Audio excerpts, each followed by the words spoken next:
আল্লাহ পাকের মেহেরবানিতে সকলেই কেমন আছেন? ভালো রাখার মালিক কে? সুস্থ রাখার মালিক কে? খাওয়ানোর মালিক কে? সব সমস্যার সমাধান দিবেন কে? এই জায়গায় আসার সুযোগ করে দিবেন, মাঝে মধ্যে উঠায় নেবেন, তাই কি সবাইকে আমরা সেই মহান রবের দরবারে জানাই অসংখ্য কালিমাত শুকরিয়া, যিনি আমাদেরকে সেই শয়তানের ষড়যন্ত্র থেকে মুক্ত করে দুনিয়াবী সমস্ত কাজ ও কর্ম থেকে পাড়ে করে হায়াতের মধ্যে বরকত দান করে শারীরিক মানসিক সুস্থতা স্বাবলম্বী অবস্থায় আল্লাহ পাক আমাদেরকে প্রদান করে এই জান্নাতি মজলিসে জান্নাতি বাগানে কোরআন সুন্নাহ থেকে কিছু কথা আমাদেরকে বলার ও শোনার যিনি সুযোগ করে দিলেন, আমরা সেই মহান মনিবের দরবারে জানাই অসংখ্য শুকরিয়া। সবাই জবান খুলে প্রাণ ভরে একসাথে পড়ে নেই আলহামদুলিল্লাহ। আবার পড়ি আলহামদুলিল্লাহ, সুবহানাল্লাহ, আলহামদুলিল্লাহ, ওয়ালা ইলাহা ইল্লাল্লাহু আল্লাহু আকবার, লা হাওলা ওয়ালা কুওয়াতা। কিছু মানুষ পড়াই বাদ দিছে, মৌলবি বলুক, সবার যেন উপকার হয় সেই লক্ষ্যে আমি বলছি। সবাই মুখ খোলেন, আজকে তো এরকম শীত নয়, তাই না? আলহামদুলিল্লাহ, সবাই আমরা আমলটা করে নেই। বলুন আমার সাথে আবার পুনরায়, সুবহানাল্লাহ, আলহামদুলিল্লাহ, ওয়ালা ইলাহা ইল্লাল্লাহু আল্লাহু আকবার, লা হাওলা ওয়ালা কুওয়াতা ইল্লা বিল্লাহিল আলিয়্যুল আযীম, সুবহানাল্লাহি ওয়া বিহামদিহি, সুবহানাল্লাহিল আযীম, আল্লাহু আকবার। আল্লাহ আমাদের এখন অনেক সওয়াবের মালিক তিনি করে দিয়েছেন। হাদিসে আসছে এই তাসবিহ তিলাওয়াত করলে তার জন্য জমিন থেকে আসমানের নিচে যত খালি বা ফাঁকা জায়গা আছে এই পূর্ণাঙ্গ জায়গা নেকি দিয়ে তেনার জন্য আল্লাহ ভরপুর করে দেন। আর একটি সুসংবাদ, সেটি হচ্ছে যে তাসবিহ শেষে আমরা একটি দোয়া স্বরূপ আমল করে থাকি, লা হাওলা ওয়ালা কুওয়াতা ইল্লা বিল্লাহিল আলিয়্যুল আযীম। নবী আলাইহিস সালাম বলেন, একবার তেলাওয়াত করলে আল্লাহ তাআলা 70 প্রকার জরুরি তিনি পূরণ করেন। সুবহানাল্লাহ, তেমন হলো যে বিশ্বাসই নেই। সবাই মিলান বলেন আমার সাথে, সুবহানাল্লাহ। তার মধ্যে অন্যতম জরুরি, আল্লাহ তাআলা আমলকারীর জন্য দরিদ্রতা গরিবানা দূর করে দেবেন। দরিদ্রতা দূর করার মালিক কে? ধনী করার মালিক আল্লাহ। বর্তমান ধনী হওয়ার প্রতিযোগিতায় আছি, আমলের প্রতিযোগিতায়। কি মৌলানা কোন, মুফতি কোন, মুহাদ্দিস কোন, আমগুর কথাই আগে বললাম, কারণ খালি আপনারা আমগুর নিয়ে মরছেন কে?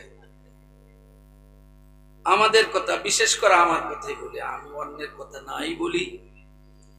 আমলের প্রতিযোগিতা নাই, আসি হলো ধনী হওয়ার প্রতিযোগিতায়। আর ধনী গরিব যার হাতে, তার সাথে আমাদের সুসম্পর্ক নেই।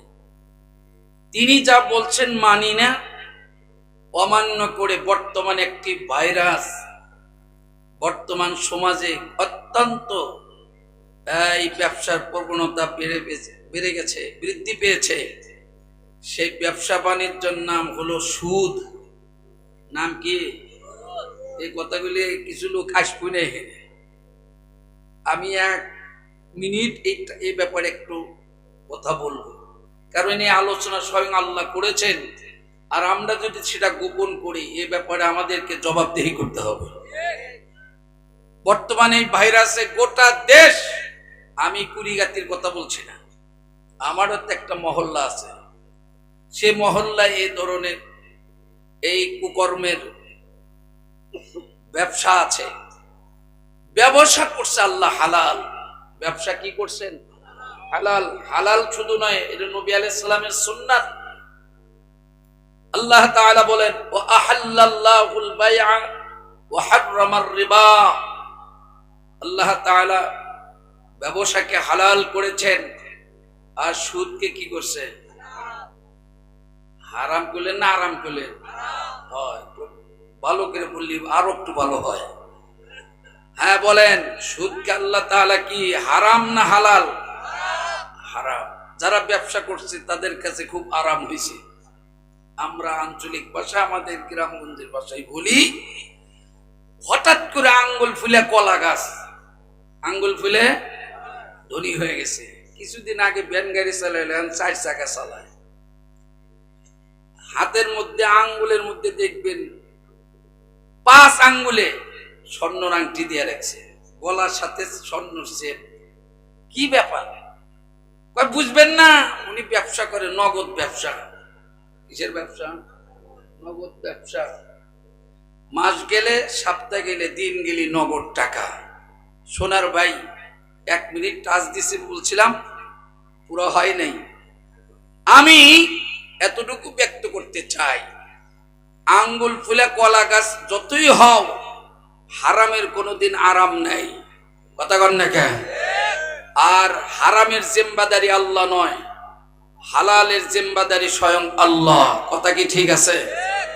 সুতরাং এই হারামের সাথে সম্পৃক্ত থেকে, সম্পর্ক রেখে সিরাতুন নবী সাল্লাল্লাহু আলাইহি সাল্লাম সারা রাত, সারা দিন, সারা সপ্তাহ, সারা মাস, সারা বছর নয়, সারা জীবন শুনলেও ফায়দা, ফজিলত, উপকার কতটুকু হবে এটা হিসাব করার দরকার। আল্লাহ আমাদের এই জাতীয় ভাইরাস থেকে, রোগ থেকে, গুনাহ থেকে আমাদেরকে আল্লাহ মুক্ত করেন। সবাই একটু আওয়াজ দেয়া বলেন আমিন। প্রিয় বন্ধুগণ, আমার প্রিয় বাবারা, আজকের মাহফিলের লক্ষণীয় বিষয় হচ্ছে যুবকদের সংখ্যা কম, মুরব্বীদের সংখ্যা বেশি। আর মরবো তো খালি বুড়ারাই, নাকি? যুবকরা তো মরে না, এ ধরনের নজির কুড়িগাতি নেই, এই জন্য ওরাও মাহফিলে আসে নাই। আমরা দোয়া করি আল্লাহর কাছে, রব্বুল আলামিন যেন আমার যুবক বন্ধুদের, মাহফিলটা আয়োজন করছে যুবকেরা, কিন্তু যুবকদের আজকের মাহফিলের সংখ্যা কম। আল্লাহ তাদেরকে দিলে বুঝ দিয়ে মাহফিলে আসার সুযোগ দান করেন। আর একবার কষ্ট করে বলেন আমিন। মাহফিলের উদ্দেশ্য হলো কবরস্থানের উন্নয়ন। কিসের উন্নয়ন? কবরস্থানের উন্নয়ন। ব্যাখ্যা বিশ্লেষণ অনেক থাকতেই পারে, কিন্তু পিছনে আরো আছে, তেনাদেরও হক নষ্ট না করি আমি আমার আলোচ্য বিষয়ের দিকে যাইতে চাই। প্রিয় বন্ধুগণ, সব জিনিসেরই শেষ আছে, এই কথার সাথে আমরা একমত না দ্বিমত? একমত। মানুষ যা তৈরি করে, মানুষ যা বানায়, তার গ্যারান্টি আছে, নিশ্চয়তা আছে। এই মানুষ, যে মানুষকে আল্লাহ তাআলা তার নিজের হাত দিয়ে বানাইছে, এই মানুষের কোনো গ্যারান্টি নেই। কথা কি ঠিক আছে? যেমন এই টেবিল আর এই চেয়ার যে মিস্ত্রি বানাইছে, তাকে আপনারা কি মিস্ত্রি বলেন? কাঠ মিস্ত্রি। যিনি এই সেট তৈরি করছে, চেয়ার বানাইছেন, সোফা সেট এবং টি টেবিল বানায় দিয়ে কমপ্লিট করে দেওয়ার পরে মালিক জিজ্ঞাসা করলো, মিস্ত্রি সাহেব বানায় দিলেন, গ্যারান্টি কতটুকু? উনি উত্তরে বলছে যদি নাও যায় কমপক্ষে 10 বছর যাবে। কয় বছর? 10 বছর গ্যারান্টি আছে। এই জামা পরে আছে, যে জামা বানাই দিচ্ছেন খলিফা দর্জি ওয়ালা, ওনাকে জিজ্ঞাসা করলে জামা তৈরি করে দিলে কতদিন যাবে? না গেলেও 6 মাস। টুপিটা যে বানাইছে, যদি জিজ্ঞাসা করা হয় টুপির গ্যারান্টি বা নিশ্চয়তা কতটুকু, জবাব দিবে না দিলেও গ্যারান্টি দিয়ে বলবে 1 মাস। 10 বছর, 6 মাস, 1 মাস, এই পর্যন্তই থাক। লক্ষ লক্ষ টাকা ব্যয় করে, এমনকি কোটি টাকা অর্থ ব্যয় করে প্রাসাদ বা বিল্ডিং তৈরি করা হলো। রাজমিস্ত্রি জিজ্ঞাসা করা হয়, বিল্ডিং বা ঘর তৈরি করে দিলে কতদিন যাবে? সে ন্যূনতম একটি হিসাব দিয়ে বলবে না গেলেও 50 বছর। কত বছর? 50 বছর।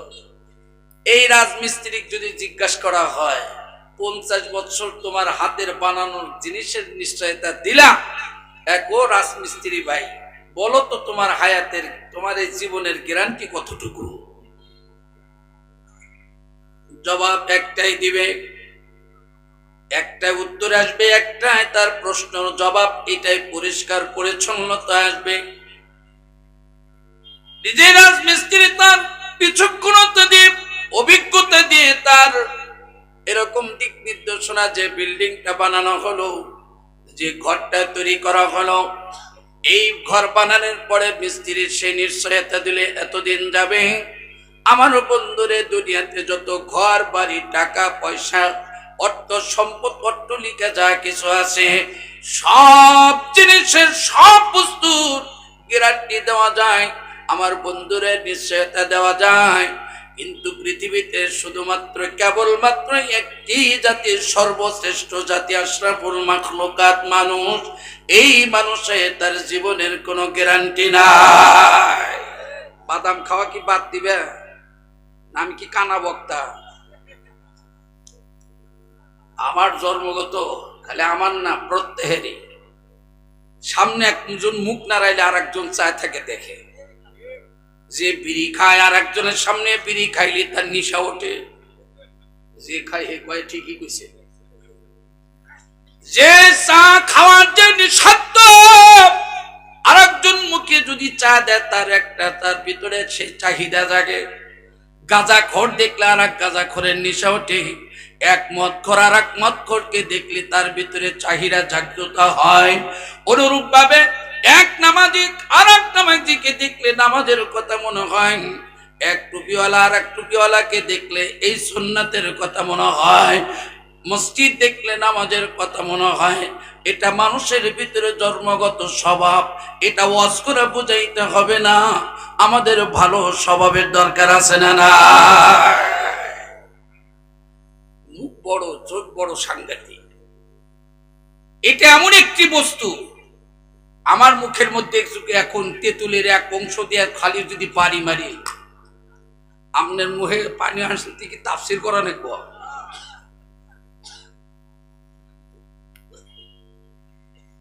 আমার মুরব্বী বাবারা,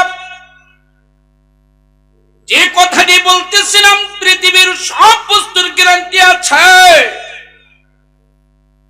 সকল বস্তুর ভিতরে যে শ্রেষ্ঠ বস্তু আল্লাহ পাক আমাদেরকে বানাইছেন মানুষ, আশরাফুল মাখলুকাত। এই মানুষকে আল্লাহ যে সম্মান দিয়েছেন, ইজ্জত দিয়েছেন, এই বরত্ব শ্রেষ্ঠত্ব অন্য কোনো জাতি পায় নাই। আমার ভাইরা, আমরা অনেকে বলি লোকটা ফেরেশতার মতো। হ্যাঁ হ্যাঁ, ফেরেশতার মতো। এক দৃষ্টিতে আমরা এতটুকু বলতে চাই, ফেরেশতার তার কোনো পাপ পুণ্য নাই, তার কোনো খানা পিনা নাই, ঘুম বা নিদ্রা তন্দ্রা কিছুই তার ভিতরে নাই, আরাম বিশ্রাম তার ভিতরে নাই। আর কাজ, ফেরেশতার কাজ হলো মালিকের মওলার গোলামি করা, যাকে যে দায়িত্ব দিছে দায়িত্বটা যথারীতি করা। আমার ভাইয়েরা, এই জাতিকে আল্লাহ বানাইছেন নূর দিয়া, আর একটি জাতি আল্লাহ বানাইছেন সেটা হলো আগুন দিয়া। সবাই জানি, বলুন তো আগুনের জাতির নাম কি? বাড়ির যা কইেন নাম কি? জিন। এই কথাটা বলতে গেলে এত ভয় কিসের? বলেন নাম কি? জিন। জিন এলাকায় আছে? দেখি নেই তা কোন গামে আছে? আছে। আমি কয়েকদিন আগে এই বেলকুসির ওই দিক মাহফিলে যাইতে না, বাহেলা নামে একটা মসজিদ আছে, গেছিলেন না? জানি নাই। ওখানে কে যাবেন? যাবেন হলো মস্তানে, যাবেন শাহজালালে যান, আমার আপত্তি নেই, কিন্তু মাকসাদ একটা, ওটা নিয়ে যেতে হবে না।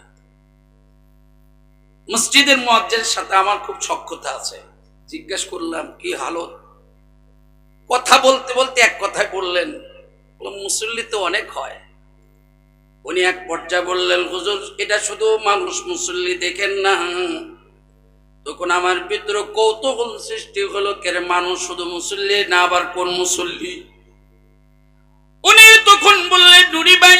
আমি বললাম, বলে কই এই মসজিদে শুধু মানুষ নামে মুসল্লি নামাজ পড়ে না, সালাত আদায় করে না। আমি বললাম, কারা পড়ে? কয় হুজুর এই মসজিদে নামাজ পড়ে আবার জিনেরা, জিন জাতিরা, সেরা সালাতে শামিল হয়, উক্ত সালাতে শামিল হয়। আমি বললাম, জিন তো এরা দৃষ্টির আড়ালে থাকে, সবাই তো দেখতে পারে না, তুমি কেমনে করে শিওর হইলে, নিশ্চিত হইলে এটা জিনেরা নামাজ পড়ে? বলে, আমি এই মসজিদের একজন ন্যূনতম খাদেম মুয়াজ্জিন, আমার সাথে ঘরের একটা সখ্যতা আছে, আমার একটা ভালোবাসা আছে। এই ঘরে কে নতুন মুসল্লি, কে পুরান মুসল্লি, ও কে কোন সময় আসে, এটা কিন্তু আমারও কিছু জানা আছে। আমি বললাম, দেখলেন কেমনে করে? লোকটি ডাক দেখা, হুজুর আমি যখন তাহাজ্জুদ করি উঠে দেখি মসজিদ ভরা মুসল্লি। আমি বললাম, সুবহানাল্লাহ। তাহাজ্জুদ কি রাতে হয় না দিনে হয়? রাত্রে আপনাদের কি কষ্ট হইতেছে নাকি? একটু তাকবীর দেন, লিল্লাহি তাকবীর। এই আওয়াজ, ওই দেখো মুখ খুলেই নাই। এ সোনার বাইরে একটু তাকবীর লাগা, লিল্লাহি তাকবীর। মাশাআল্লাহ। আমার ভাইরা কালকে যেখানে মাহফিল ছিল, আল্লাহ ওরা মনে হয় বাড়ির থেকে যুক্তি করে আছে, জীবন দিব তাও তাকবীর দিব না। আমি বললে এলাকার কোন দলের প্রভাব বেশি? কয় আওয়ামী লীগ। এই হারামির বাচ্চারা তাকবীর দেয় না এক সাইডে। আমি বললাম, আমার বাড়ি সিরাজগঞ্জ, তোদের বাড়ি উত্তরবঙ্গে, মফিজের গোষ্ঠী। আমার কিছু কবি রোটে কয়টার মোরা বেহা করে হলাম। কি কন আপনারা? এরকম এর কি দুনুট থানা নাকি? আলহামদুলিল্লাহ। ও দুনুট আর রায়গঞ্জের সীমান্ত বর্ডার এলাকায়। এই জন্য তো রাস্তাঘাটের উন্নত তেমন নাই। ওই দুই এমপির মধ্যে ঠেলা গোতায় রাস্তাঘাটের খবর নাই। চলেন যাই, তাকবীর লাগাই, লিল্লাহি তাকবীর। মাশাআল্লাহ, জাযাকুমুল্লাহ। কি কিছু করবেন দেন, আমি তো কম, সব আমারই কোয়ালি। আমরা আলেমকে অভ্যর্থনা দিলি ইজ্জত বাড়বে, কমবে না। লিল্লাহি তাকবীর। মনে হয় মাউত পিছাই খেতে। লিল্লাহি তাকবীর। প্রধান বক্তার আগমন, প্রধান বক্তার আগমন। এলাকাবাসীর পক্ষ থেকে মাশাআল্লাহ বলেন, মাশাআল্লাহ। স্লোগান দ্বারা বোঝা গেল প্রধান বক্তা আসছেন, আর টেনশন ফিল করার কোনো সুযোগ নেই। মসজিদে কারা নামাজ পড়ে? জিনেরা নামাজ পড়ে। সব মসজিদে। আর একটা কথা আপনাদের ঠিকানা দিয়ে যাই, জিন জাতির এটা আবার আলোচনার বিষয়বস্তু নয়। আল্লাহ পাক জিনকে বানাইলেন আগুন দিয়া, ফেরেশতা বানাইছেন নূর দিয়া। আর আল্লাহ পাক মানুষকে বানানোর উদ্দেশ্যে সিদ্ধান্ত নিলেন মানুষকে বানাইবেন আল্লাহ পাক মাটি দিয়া। এখন নূর আর আগুন আর মাটির ভিতরে বেশ কম আছে না নাই? এই তিনটার ভিতরে কোন জিনিসটা আল্লাহর কাছে পছন্দনীয়, আল্লাহর কাছে কোনটা দামনীয়, আল্লাহর কাছে কোনটা দামি, কোনটা ফজিলতপূর্ণ বস্তু, এই কথাটা তুলে ধরতে যে আমি আপনাদের কাছে বিষয়টা সামনে আনলাম। আল্লাহ পাক মানুষ বানাইবেন মাটি দিয়া, এটা হেলাল উদ্দিন নূরের কথা নয়। আমি কোরআনুল কারীম থেকে একটু একটু করে আপনাদের সাথে নিয়ে এগিয়ে যেতে চাই। আবার একটু বলুন, মানুষ কিসের তৈরি? মানুষ মাটির তৈরি। এটা কোনো মৌলানা মুফতি মুহাদ্দিসের কথা নয়। আদম থেকে শুরু করে আম্বিয়া আলাইহিস সালাম যত ছিলেন সবাইকে আল্লাহ পাক বানাইছেন মাটি দিয়া।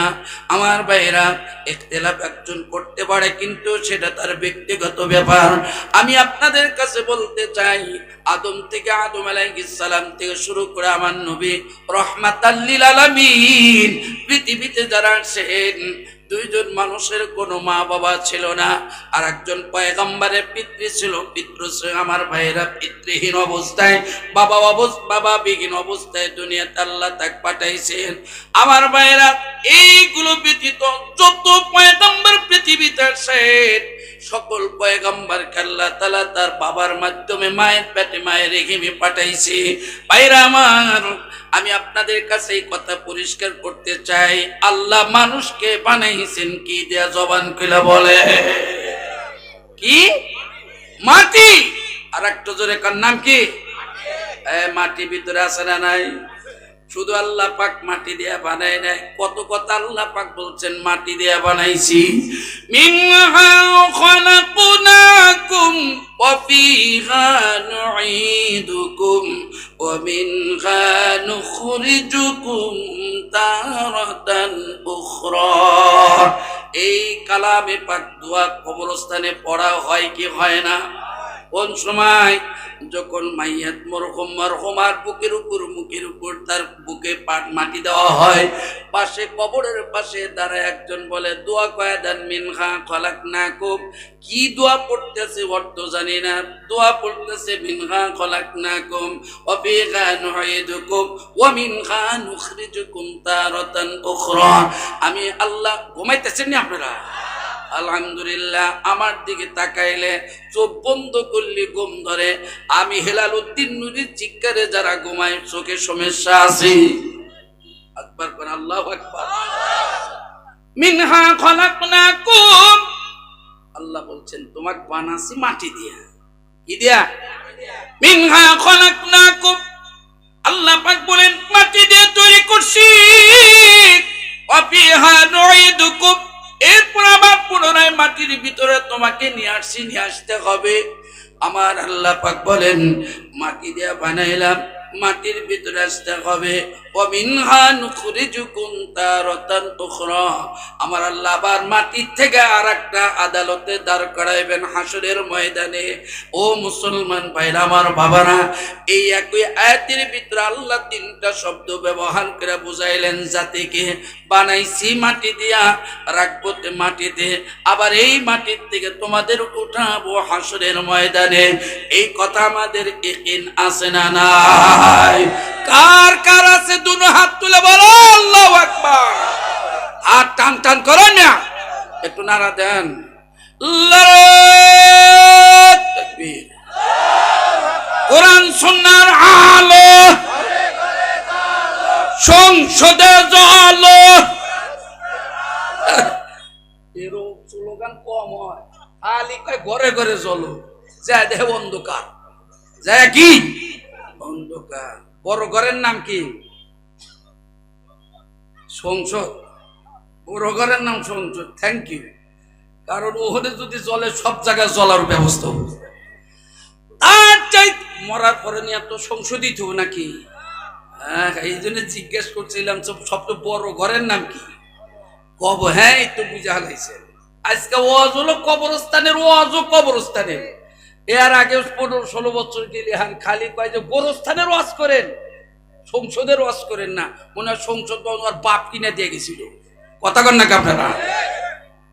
যাওয়ার পরে কয়েক কালকেও ওই কথা বলছে, কয় হুজুর কারো বিরুদ্ধে করেন না। আমি বললাম কোন দল করো? হ্যাঁ হ্যাঁ হ্যাঁ, একবারে মরা এমপির বাড়ির কাছে মাহফিল ছিল। মরা এমপি বুঝেন নাই, মরেই গেছে আলাদা। এর আগে গেছিলাম, আমি যখন বলছি মঞ্চে কোনো রাজনৈতিক হবে না, কোনো রাজনৈতিক আলোচনা হবে না, আমার ভাইয়েরা, ওই এমপি তখন আমার সামনে থেকে মাউথপিস সরে নিয়ে গেল, এই হুজুর এক দাওয়াত দিছে কে? রাজনৈতিক আমরা করব, দেশ আমাদের, দেশ চালায় আমরা রাজনৈতিক কথা বলবো না, মৌলবীর কথা শুনবো। মনে মনে বলছে আল্লাহ, এই যে ওয়াজ করে গেলাম, ও যেন আর পার্লামেন্টে যাইতে পারে না। আমি তো মুসাফির মানুষ, বদদুয়া করে নাই। বাড়ি আসছি, পরের দিন খবর পাইছে হারামির বাচ্চা দুনিয়াতে না। নাম কই নাই, কেউ তবু না, নাম না করলে তো কেউ তবু না। রাগ করছেন আপনারা? চলেন, ভয় তো আর ওই সময় করি নাই, এখন আবার খবর নাই রে, খবর নাই। ওর বউ আসলে সংসদের ভিতরে যাইয়া মাননীয় স্পিকার দিছে ওনাকে ফ্লোর কথা কন, কাগজ সামনে নিয়ে মাননীয় মাননীয় কয়, কিন্তু স্পিকার মুখ দিয়েছে না। শালা মূর্খর বউ মূর্খ হয়ে গেছে, আবার এমপি হয়েছে, কারণ ভোট তো লাগে না। কথা কয় না কে? নির্বাচন ছাড়া এমপি দিনের ভোট রাইতে করে, সংসদে যায় কে আর স্পিকারের নাম কয় নাকি? আপনারা যদি মন খারাপ করেন, করার কিছু নাই, কারণ 15-16 বছর বলতে পারি নাই, কায়জা কাফারা দিয়া আজকে শেষ করবো। কথা কি ঠিক আছে? কথা জানি বলতেছিলাম কি,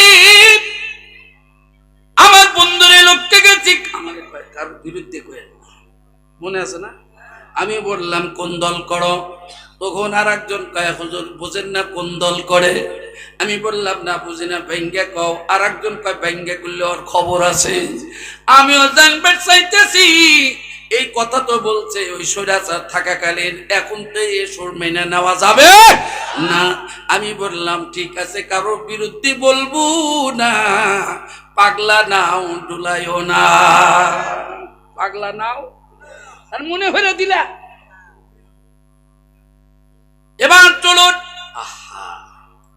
আমরা কবরস্থানে যে দোয়া পড়ি, মিনহা খলাকনাকুম, আল্লাহ পাক বলে তোমাকে বানাইছি মাটি দিয়া, অফিহা নুঈদুকুম, এরপর আবার তোমাকে আসতে হবে মাটির ভিতরে।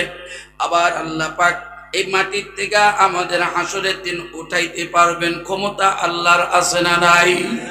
এই বিষয় নিয়ে যদি আরো কিছুক্ষণ কথা বলা যায় আমার বন্ধুরে বুঝে আসবে। একটু একটু করে সামনের দিকে যাইতে চাই। আল্লাহ মাটি দিয়া মানুষ বানাইয়া আল্লাহ তাআলা এত সম্মান, এত ইজ্জত, বরত্ব, শ্রেষ্ঠত্ব দিলেন, যে দামি মর্যাদা পৃথিবীর অন্য কোন জাতি পায় নাই। একটু জোরে বলা যাবে কি মারহাবা? এক নাম্বার, কোন ফেরেশতারা নবুয়তি পায় নাই, কোন ফেরেশতাকে আল্লাহ পয়গম্বরি দেয় নাই, আল্লাহ কোন জিন জাতিকে নবুয়তির মুকুট পরায় নাই। আল্লাহ তাআলা শুধুমাত্র কেবলমাত্র মানুষ দিয়া মানুষ বানাইয়া, মাটি দিয়া মানুষ বানাইয়া আল্লাহ তাদেরকে নবুয়তি দান করলেন, পয়গম্বরি দান করলেন। একটু জোরে বলা যাবে কিনা মারহাবা? মানুষ মানুষ থেকে তৈরি, মাটি মাটি থেকে তৈরি। প্রথম মানুষের নাম কি? ওই দেখেন বাদাম খাইতেছে, দেখছেন? খায় আর কয় হুজুরের চোখ বড় সাংঘাতিক। আমি বলি ওয়াজ মাহফিলে আমি নিজেও চা খাই না, কিছু খাওয়ার অভ্যাস তো নেই, আমি এটা পছন্দ করি না। আপনারা কি করেন? হ্যাঁ? আর আমার ওয়াজের টাইমে কোনো বক্তা, কোনো শ্রোতা, কোনো সভাপতি, প্রধান অতিথি চা খাওয়া নিষেধ। আমি এখানে কোন আকলে চা খাওয়ার আপনার চা থাকে, যদি কন যে হ লাগছে রে, তাহলে আমার পেটের খবর আছে। এই জন্য সবার দৃষ্টিতে আর একরকম না। একটু জোরে বলা যাবে কি আল্লাহু আকবার? মাটির তৈরি মানুষকে আল্লাহ নবুয়তি দিয়েছেন, কোন জিন জাতিকে আল্লাহ পাক এই সম্মাননা দেয় নাই। আল্লাহ রাব্বুল আলামিন বলেন, ইয়া আইয়ুহান নাসু ইন্না খালাকনাকুম মিন যাকারিন ওয়া উনসা ওয়া জাআলনাকুম শুউবা। আল্লাহ পাক বলেন, হে মানুষ সকল, আমি তোমাদেরকে দুইজন থেকে সৃষ্টি করেছি, দুইজন ব্যক্তি থেকে তোমাদেরকে দুনিয়াতে পাঠাইছি। মিন যাকারিন ওয়া উনসা, একজন হলেন আদম, আরেকজন হলেন হাওয়া। এই দুই নারী পুরুষ থেকে আল্লাহ মানুষ বানাইছেন। জোরে বলা যাবে কি মারহাবা? আর কিছু শিক্ষিত জানোয়ার ছিল কিছুদিন আগেও বলছে না মানুষ মানুষ থেকে আইছে নাই, মানুষ বানর থেকে আইছে। ওর ভিতরে বোমা মারলে কুলহল্লা সূরা বাড়ায় নাই, এই জন্য এই বক্তব্য দিচ্ছে। কথা কোন ঠিক কিনা? আবার বই পুস্তকে, পাঠ্যপুস্তকে এই ধারণা, এই চিন্তা চেতনা তুলে দিয়া আমার কমলমতি সন্তানদেরকে ধারণা দিতে চাইল যে মানুষ মানুষ থেকে আসে না, মানুষ জানোয়ার থেকে আইছে। এই বক্তব্য, এই মন্তব্য, এই লেখনী যার দ্বারা আসছে, বুঝতে হবে ওর শরীরে, ওর দেহে বানরের রক্ত আছে, জানোয়ারের রক্ত আছে, মানুষের রক্ত নাই। জোরে কোন ঠিক কিনা? এটা কয় কি রে? নামের আগে লিখছে ডক্টর, নামের আগে কি ডক্টর, পিএইচডি করছে। বেটা তোর পিএইচডি থাকতে পারে, কোরআনের জ্ঞান নাই, যার কারণে তোর ভিতরে জানোয়ারের স্বভাব, মানুষের স্বভাব নাই। তার মধ্যে অন্যতম ডক্টর, নাম না বললেই নয়। পালাইছস কেন? এত ভালো কাজ করছস, পলাশ কেন? এমন জায়গায় পলাইছস এখন ইঁদুরের গর্তের মধ্যে তোকে খুঁজে পাওয়া যাইতেছে না। আমরা খুঁজতেছি, জাতি তোদের তালাশ করছে, সন্ধান করছে, কোন গর্ত গুহায় আত্মগোপন করছো, জাতি এখন তোদের চেহারা দেখতে চায়। এত ভালো কাম করছো, পলাইছাও কে? আপনারা কি করেন? হ্যাঁ, এত উন্নয়ন করছো, তাহলে আত্মগোপন করার কি সুযোগ, কি দরকার ছিল? তার মধ্যে এই জাহেলের বাচ্চা ডক্টর, নাম হলো জাফর ইকবাল। কি বাল? না না, আপনারা অন্যদিকে নিয়েন না। জি, ও আজ আমার ছিল, আপনার তো আবার বেজার হইতেছেন না। জি, মাহফিলের হালত দেখে মনে হইতেছে আলহামদুলিল্লাহ, লোক আসবে, আস্তে আস্তে ইনশাল্লাহ পুরো মজমা ফিল আপ হয়ে যাবে। আমিন কি বলা যাবে? জি। এই আর আগে একটা কথা নেই, আমি দেখতেছি এই জায়গায় শয়তানও আছে। দুনিয়াতে দল হলো দুইটা, জোরে কোন কয়টা? দুইটা, একটা আল্লাহর দল আর একটা হলো শয়তানের দল। আমি এখন সজন্য আপনাদের জিজ্ঞাসাই করলাম, তুই মনে করছো যে আমি খালি ওয়াজ করতেছি? যাইতে বা না না, ওর উঠে যাওয়ার লক্ষণ। ভালো করে জুতা খোলো। বলেন তো আপনারা কোন দলে, কোন দল করেন? যারা আল্লাহর দল করেন তারাই গাইবেন, আর যারা শয়তানের দল করেন হেরাই উঠবেন না। কিন্তু আপনার বসায় আপনার থাকাই প্রমাণ করবে কে আল্লাহর দলের লোক, শয়তানের দলের লোক। জি, বৃক্ষ তোমার নাম কি বলে ফলে পরিচয়। যারা আল্লাহ দল করবেন তারা সামনের জায়গা পূরণ করে আইগায় বসেন, আর যারা শয়তানের দল করে ওরা উঠবো না, নড়বো না, আসবো না, আর কমো না। জি জি জি, এই যে পিছনের দুই ভাই, মিয়া ভাই, আমি দেখতেছি তো, একটু তাকবীর দেন, লিল্লাহ তাকবীর, মাশাআল্লাহ, বলেন মাশাআল্লাহ। এই তো দেখেন, শীতও দূর হবে, শয়তানও এই জায়গা পাবে না, মজমা সুন্নত তরিকায় হবে। কারণ আলহামদুলিল্লাহ, বলেন আলহামদুলিল্লাহ। চাচার কি খেয়াল রাখবো?